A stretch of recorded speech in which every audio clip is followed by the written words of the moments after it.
Resting membrane potential, दूसरा action potential और तीसरा रीपोलराइजेशन या रीपोलराइज्ड कंडीशन।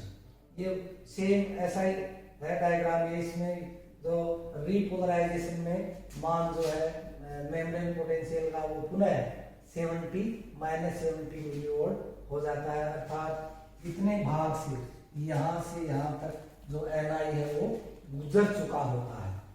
अब तीनों का सम्मिलित रूप से डायग्राम बनाया है मैंने यहाँ पर। डायरेक्शन ऑफ Ni, ये मान लीजिए न्यूरोलेमा है या प्लाज्मा मेम्ब्रेन है नर्व फाइबर की न्यूरोलेमा। आप देखिए ये वाला जो भाग है यहाँ से यहाँ तक, ये कौन सा है? Repolarised condition. ठीक है, यहाँ से यहाँ तक का जो पार्ट है वो क्या है? डीपोलराइज्ड, ये वाला भाग डीपोलराइज्ड, और ये पोलराइज्ड, ये जो भाग है वो पोलराइज्ड है। ठीक है, इसका मैंने इसलिए बताया कि जैसे ही Ni यहाँ से यहाँ के बाद यहाँ आ गया तो ये पूर्व की स्थिति में आएगी, इसलिए रीपोलराइज्ड।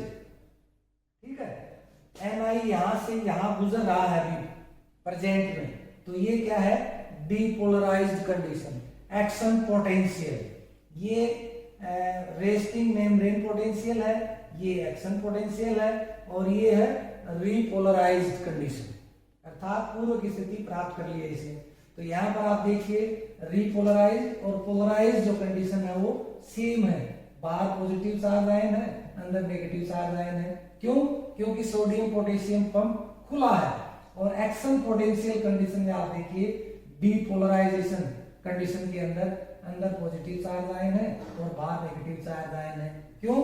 क्योंकि ड्यूरिंग डीपोलराइजेशन वेव जब गुजरती है तो सोडियम पोटेशियम पंप बंद होने के कारण बाहर से सोडियम आयन अंदर आते हैं और बाहर से पोटेशियम आयन ऑलरेडी अंदर आते हैं, जिसकी वजह से अंदर पॉजिटिव चार्ज आयन और बाहर नेगेटिव चार्ज आयन। नेट जो डिफरेंस है इन दोनों में वो होता है +30 मिलीवोल्ट, जबकि पोलराइज्ड और रीपोलराइज्ड कंडीशन में आयनों के नेगेटिव और पॉजिटिव चार्ज आयनों के अंदर जो नेट डिफरेंस होता है वो -70 मिलीवोल्ट से -80 मिलीवोल्ट वो डिफर करता है एनिमल टू एनिमल। तो लगभग -70 से 80 मिलीवोल्ट मेम्ब्रेन पोटेंशियल का मान होता है पोलराइज्ड और रीपोलराइज्ड कंडीशन में।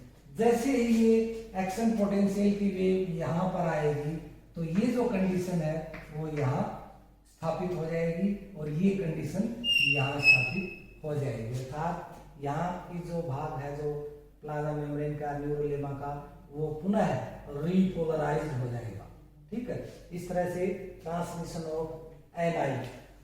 अब हम बात करें कि तो स्टिमुलस है उसकी स्ट्रेंथ क्या होनी चाहिए, उसकी तीव्रता क्या होनी चाहिए। बहुत इंपॉर्टेंट पार्ट है ये ट्रांसमिशन ऑफ Ni या conduction of nerve impulse.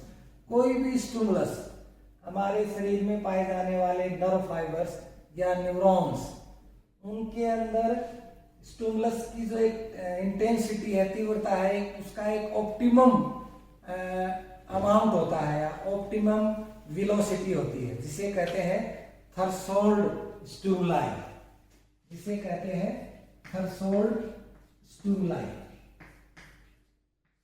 Threshold stimuli. ये वो मान है स्टिमुलाई का जिसके द्वारा जो स्टिमुलाई सेंस ऑर्गन के द्वारा जब नर्व सेल रिसीव करती हैं तो इस मान या थ्रेशोल्ड स्टिमुलाई मान के द्वारा वो उस स्टिमुलाई को Ni में कन्वर्ट कर देती हैं। ठीक है, तो थ्रेशोल्ड स्टिमुलाई पर ही नर्व फाइबर जो है वो रिएक्ट करते हैं, अर्थात उस स्टिमुलाई को Ni में परिवर्तित करते हैं।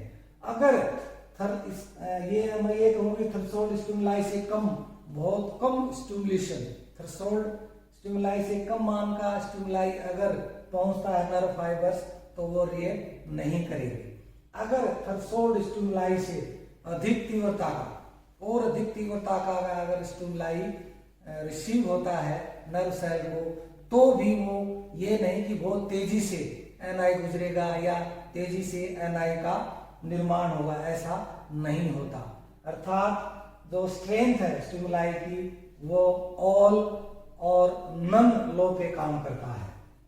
ऑल और नन लो पे काम करता है, ठीक है। ऑल और नन लो, या तो अगर थ्रेशोल्ड स्टिमुलाई होगा तो एनआई का क्रिएशन होगा और एनआई का कंडक्शन होगा। अगर कम है थ्रेशोल्ड से और थ्रेशोल्ड से अधिक है तो एनआई का कंडक्शन नहीं होगा, न एनआई क्रिएट करेगी नर्व फाइबर्स।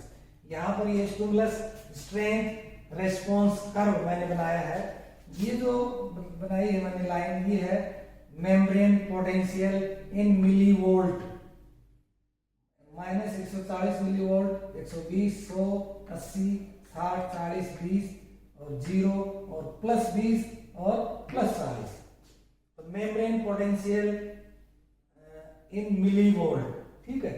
ये जो एरिया है ये जो है ये 2 मिलीसेकेंड पल्स।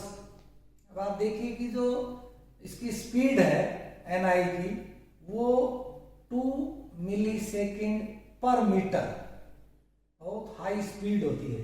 तो ये मैंने यहां पर ये दिखाया है कि 2 मिलीसेकेंड पल्स, इतनी हाई स्पीड होती है एनआई की। तो आप देखिए कि अर्ली स्टेज के अंदर वाले ये -80, ये क्या है, resting state, resting membrane resting potential है, -80 मान है। अर्थात जब कोई एनआई इस पर गुजर रहा नहीं होता है तो ये मान है, सीधी लाइन है। जैसे ही कोई एनआई आएगा तो आप देखिए नीचे जो वेव बताई है मैंने ग्राफ के द्वारा 1, 2, 3, ये क्या है, anti threshold hyperpolarization, anti threshold hyperpolarization. नीचे की तरफ अगर मान लीजिए मान मेम्ब्रेन पोटेंशियल का मान -80 से -100, 120, 140 होगा तो क्या होगा, जो मेम्ब्रेन है वो हाइपर पोलराइज्ड हो जाएगी, अर्थात नेगेटिव चार्ज आयनों की अधिकता पॉजिटिव चार्ज आयनों से। तो इसका मतलब ये हुआ, तो इसका रेस्टिंग मेम्ब्रेन पोटेंशियल का जो मान है वो -70 से -80 मिलीवोल्ट होता है। उससे अगर बढ़ता है ये -90, -100, तो वो कंडीशन क्या कहलाती है, hyperpolarized condition of plasma membrane. अब आप देखिए जैसे ही वेव आई, ये सब थ्रेशोल्ड डीपोलराइजेशन, ये जो भाग है यहाँ से यहाँ तक, ये जो भाग है यहाँ से यहाँ तक, ये जो मैंने वेव दिखाई है, तो ये जो भाग है ये है सब थ्रेशोल्ड या डीपोलराइजेशन कंडीशन मेम्ब्रेन की।